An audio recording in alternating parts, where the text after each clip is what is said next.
Dear sisters and brothers, Namaskar. Happy morning, happy afternoon, and happy evening to all of you. My best compliments to Decarb Connect for organizing such an important event for the benefit of the global community. I welcome you all to the second day of Decarb Connect Digital Festival. Hope you had great learning and sharing experiences yesterday, and I'm sure the enthusiasm would continue till tomorrow and beyond. Ladies and gentlemen, let me convey my best wishes to all of you for the new year to bring happiness. Let's all of us shape ourselves better at our work, in our lives, and towards the protection of our climate. Today, I have the opportunity to share my thoughts on importance of net zero mindset for the heavy industry sector. I would like to touch upon three major emerging perspectives. First, the emergence of new climate economy. Second, the new role of investors as climate stewards. And third, the futuristic role of global citizens and consumers. Finally, I'll come to the heavy industry sector's rightful need to take net zero commitments. Friends, climate change is a threat to all of us and to our future generations. I would like to share that as per the UN Adaptation Gap Report 2020, the world is heading for at least a 3 degree centigrade temperature rise this century. Even after limiting this temperature increase to well below 2 degrees centigrade or even 1.5 degrees centigrade, underdeveloped and developing countries will still suffer. The report further states that reducing greenhouse gas emissions will mitigate the impact and cost associated with climate change. Achieving the 2 degree centigrade target of the Paris Agreement could limit losses in annual growth to up to 1.6% as compared to 2.2% with a 3 degree centigrade trajectory.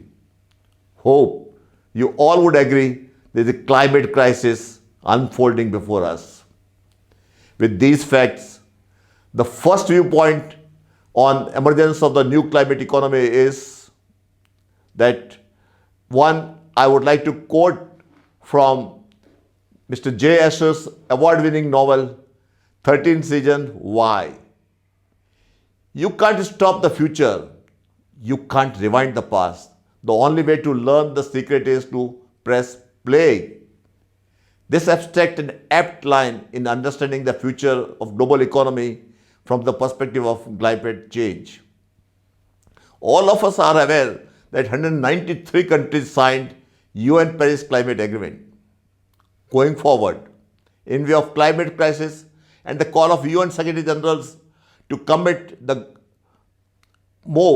good news is that 121 countries have already committed for net zero economy by 2050.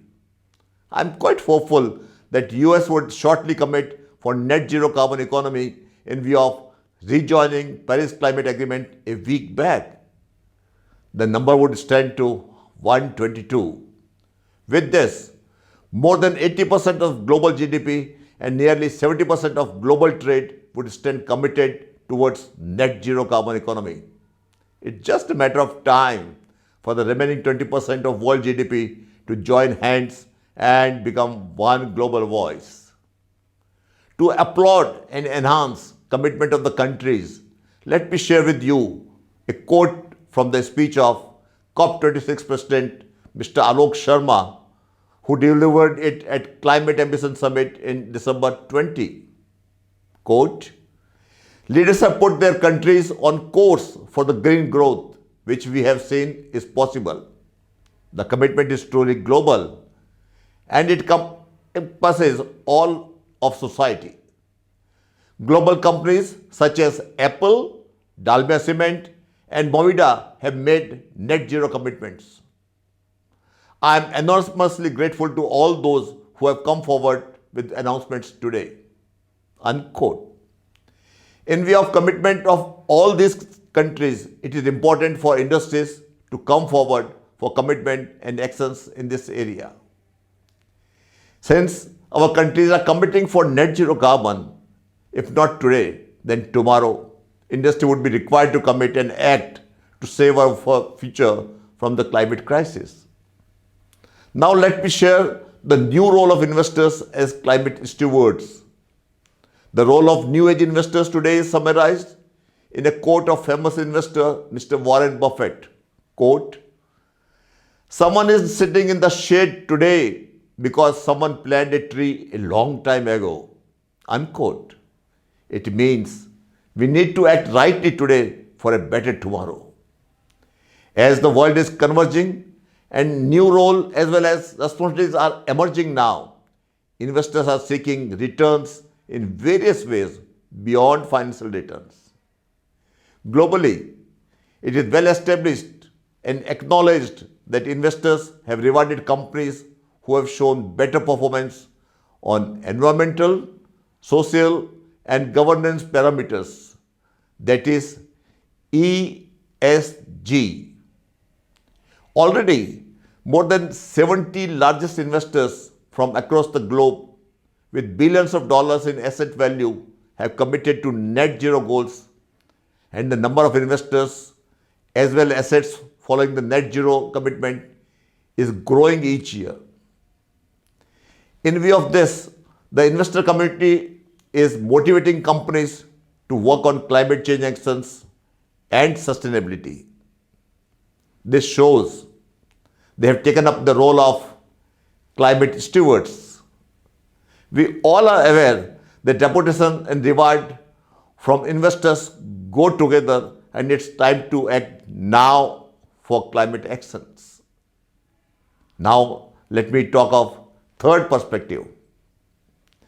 Climate change may still be considered merely a phenomenon in a weather pattern widely by the lay population, but the number of people in our society with these beliefs is declining rapidly.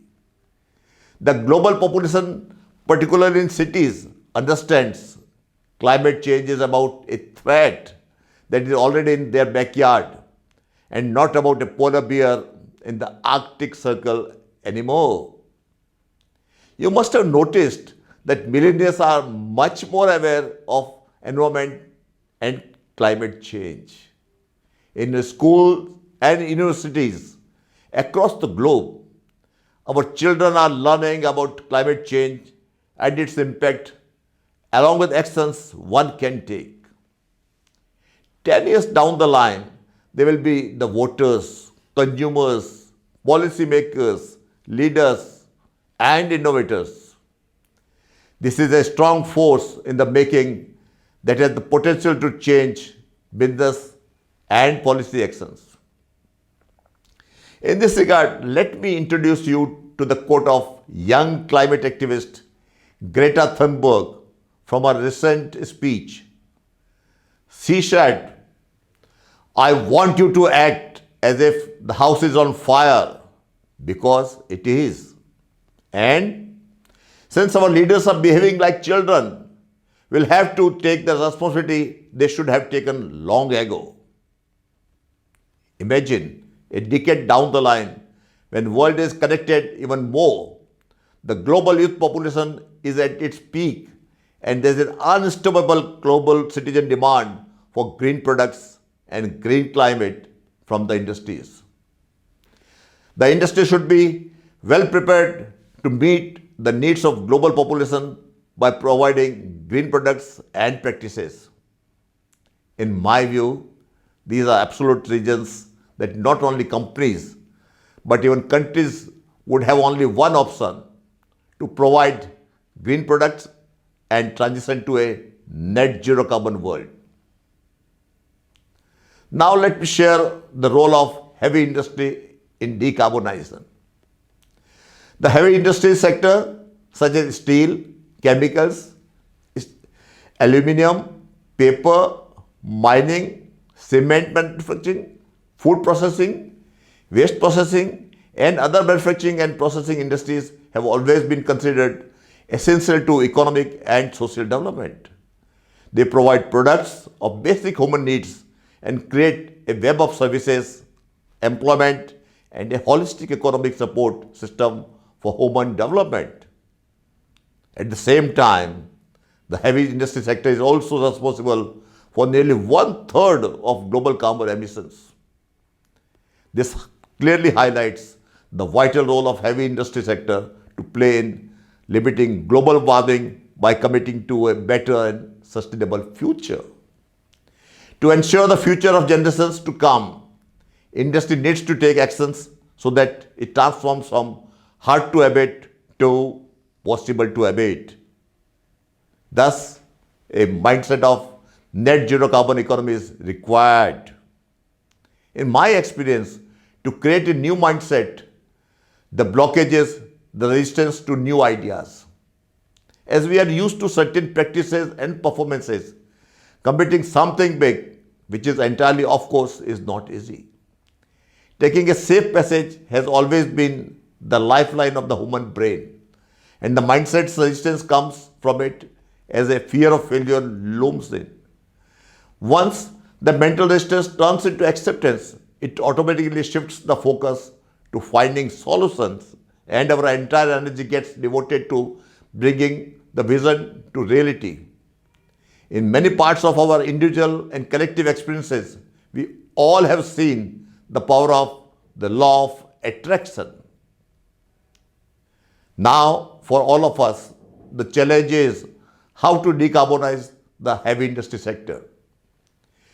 Few notable and initiatives and technologies which may support actions and solutions on decarbonization are: A. Usage of renewable electricity for avoidance of fossil fuel-based thermal energy. B. Bioenergy from sustainable biomass to meet a wide variety of applications from industrial heat, chemical feedstock, flexible thermal power supply, and transport fuel. C. Advancement of green hydrogen as a fuel. D. Electric mobility. E. Advancing circular economy principles. And maybe lastly, the complete neutralization of the process emissions through carbon capture and utilization. Friends, at the same time, diffusion and scalability of these technologies would require a conducive external environment as well. Some of the key levers to create the external and conducive environment are: 1. Green finance. 2. Policies for green procurement and green labeling of the products. 3. International carbon market for carbon trading to enable development of new carbon reduction projects. Overcoming these challenges is only possible by collaboration across sectors and public-private initiatives. Considering the need of current and future generations for net zero heavy industry transition before or by 2050, it's time for the entire heavy industry sector to dream big, aim big, plan big, and create net zero roadmaps. The encouraging news is that many sectors level commitments have started happening. For example, Global Cement and Concrete Association has declared an ambition to deliver carbon neutral concrete by 2050. Similarly, the steel industry in United Kingdom and Sweden has come forward to push carbon neutral roadmaps before or by 2050 in this sector. For adopting various decarbonization actions, there are now leading examples of companies from hard to abate sector who have overcome this mindset challenge and deploying various decarbonization technologies to progress towards net zero by 2050. A few global leaders who have set net zero targets by 2050 are Heathrow, Drax Power, Maersk, SSAB, Schiphol, Nippon, ArcelorMittal, Mahindra, among many others. And Dalmia Cement has taken a carbon negative target by 2040. I identify these companies as climate analysts, climate catalysts in the heavy industry sector. They have played a significant role in changing the mindset and making global stakeholders, governments, and policymakers realize that we are together as a collective force in providing solutions and overcoming the challenge of climate change. Let me also highlight that as a climate catalyst, Dalmia Cement has played a major role by taking proactive actions on climate change mitigation through adaptation of conventional as well as non-conventional measures. This also reinforces the business philosophy of clean and green is profitable and sustainable. As a result of these actions, we have become one of the lowest carbon footprint cement producer globally and one of the most profitable cement company in India. To further accelerate actions on climate change mitigation in 2018, Dalmia Cement committed to become carbon negative by 2040. Our roadmap identifies various levers and time-bound actions to reach carbon negative status by 2040. Dalmia Cement has been also recognized as one of the innovative company in climate change mitigation by the UN Secretary General. BBC World also recognized as one of the 5 climate defenders globally. We are ranked globally number 1 on business readiness for a low carbon economy transition by the leading international organization CDP. Creating a business governance system which is future ready is our key objective, and climate change mitigation is a significant aspect of this strategy. Last year, the Honorable US Secretary General called upon public and private sector at the 19th Dabari State Memorial Lecture organized by TERI India, and he said, at the Climate Action Summit last year, India together with Sweden launched the Leadership Group for Industry Transition. This partnership of key public and private sector stakeholders is committed to achieve net zero emissions by mid-century in sectors that collectively account for 30% of global emissions. Companies such as Dalmia Cement and Mahindra are driving innovation, but we need many more to join them.